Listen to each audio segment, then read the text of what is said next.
All right, back for another beer review, and today I'll be reviewing yet another beer from the Fidens Brewing Company, and they're out of Albany, New York, and this is their Pigeon Camera. So this is an IPA that is brewed with Idaho 7 Citra and Simcoe hops. It comes in at 7% alcohol by volume. No IBUs listed in time of review. This can is approximately 3.5 weeks old. I'm going to give a huge thanks and shout out once again to a very good friend of mine and fellow BeerTuber Kyle over at No Hype Beer Reviews for this beer. So big thanks to him. In the description box, I'll post a link to his channel. And I've said it many times before, but Kyle is an absolutely fantastic human being with a great channel. So if you like my reviews, go over to his channel, check out his content. I think you'll like what you see. And yeah, I definitely support him. He's just a really good dude. And I know a lot of you guys who watch my channel definitely watch his. I see a lot of the same commenters and viewers and whatnot. So it's pretty awesome. But recently I met up with Kyle and he gave me 7 Fidens beers in total. 6 of them I'm reviewing because the 7th I've already reviewed, and this is one of the 6. So I'm really looking forward to it. Never had it before. They do say on their Instagram and on tap that they brewed this one with Idaho 7 in the whirlpool, and then Citra and Simcoe are in the dry hop. So I'm looking forward to it. Interesting hop bill. Idaho 7 usually kicks out like pineapple for me, and then Simcoe usually big dankness. People say caddy. I say dank, and then I get a lot of peach usually from Simcoe. Wow, this is very hard to open. What the hell's going on here? And yeah, it sounds like an interesting hop bill that hopefully is quite delicious. Spilled a little bit on my thumb here. So we're going to give it a pour into the hashtag proper glassware. Oh, a lot of people were busting my chops on the Orchid review. I don't know when you'll see this one, definitely after that, but it was a horrible pour. This, not so much. Wow, that taste off of that little cheat. Wow, this tastes fantastic.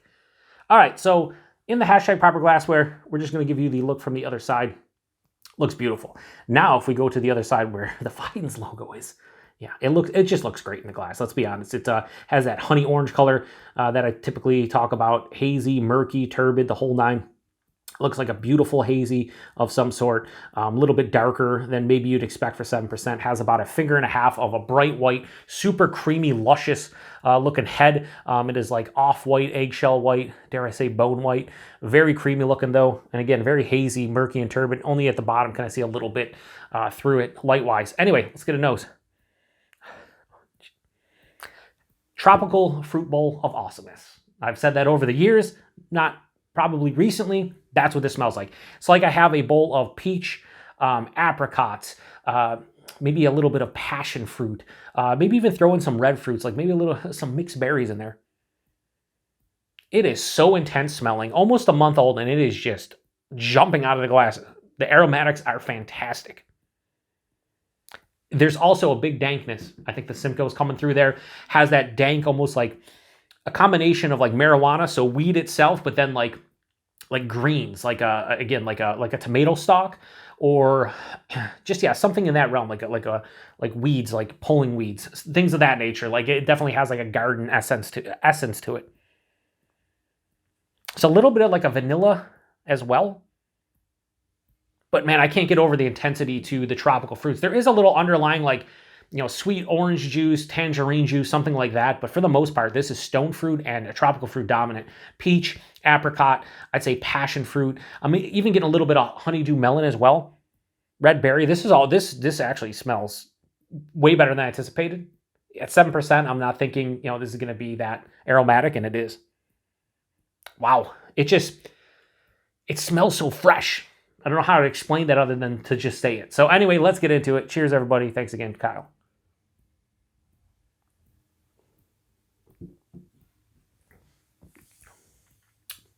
Oh. It's delicious. What else would it be? It's Fidens. If you haven't had a Fidens beer and you are a hazy lover, like you search out all the haze, I would actually recommend trying to trade for them if you can. I think they're upper echelon when it comes to hazy producers in the US at this point. I know I've had like one bad beer from them, and it was because the hop burn was super intense. But outside of that, most of them have been good to very good, if not sensational, amazing, world class. This is another one of those beers where it's like for 7%, this is throwing characteristics in a glass that I don't usually see sub 7% from hazy beer producers.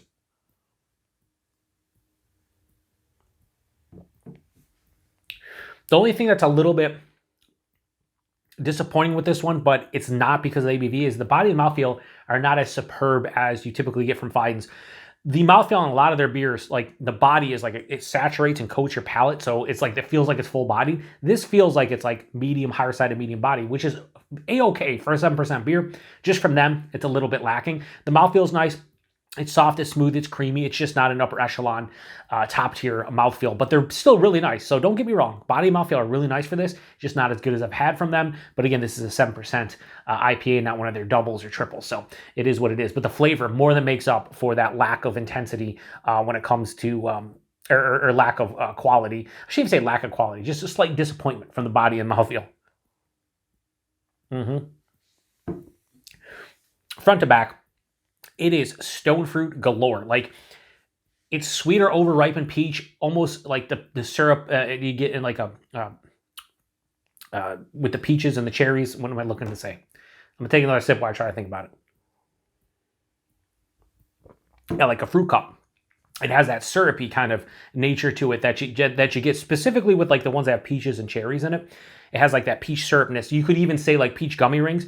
It has a sweetness that I associate with those two things.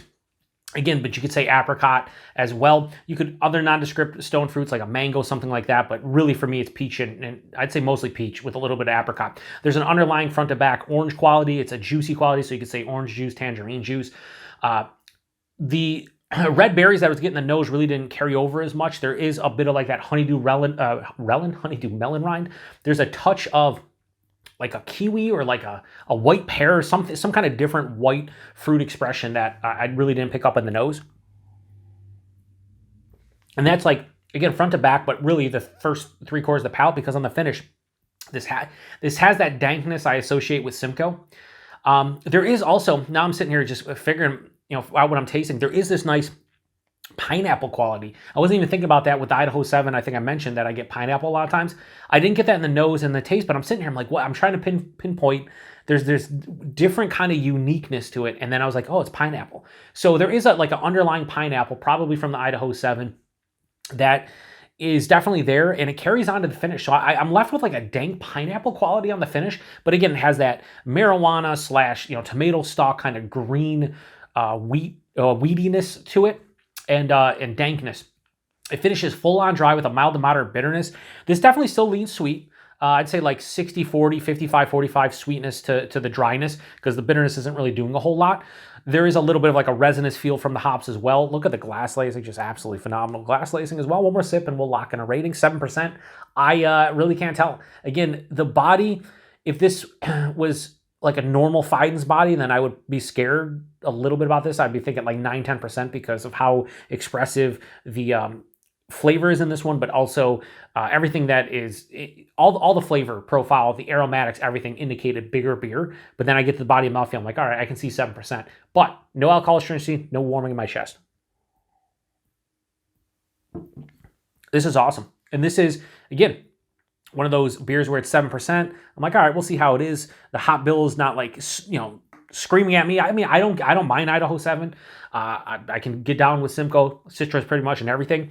But it didn't move me. Like the hop bill was like, I wasn't like, oh man, like, it's really cool and I can't wait. Like, it was like, oh, that'll be interesting to see how the Idaho 7 plays with the Simcoe and the Citra and whatnot. No, I was mistaken. Big time. This is delicious. This is one of the better subs 8%. I would just say maybe even 7% and below hazy IPAs or pale ales or anything in that range that I've had in a while. It's the most intense and flavorful that I've had. We'll say that. So I'm going to give Pigeon Camera from Fidens. I'm going to give this a low 4.5 and go 4.4. This is awesome stuff. And this would definitely get like a 4.5 to a 4.6 if that body and mouthfeel were in line with what I experienced from them in the past. I think that would be where this one kind of lands. But this is a really nice beer, and I love the label art on this as well. I love the color scheme too, the black with like the pink and a little bit of white thrown in there. Really nice. Really nice. Anyway, price point availability, $5.75. It seems most of their IPAs and double IPAs are $5.75 a can, so $23 a 4-pack if you pick up an entire 4-pack. I think like their pale ales are a little bit less, maybe like five-ish, I think, $5.25, and then their triples I think are like the $6 to almost $7 realm.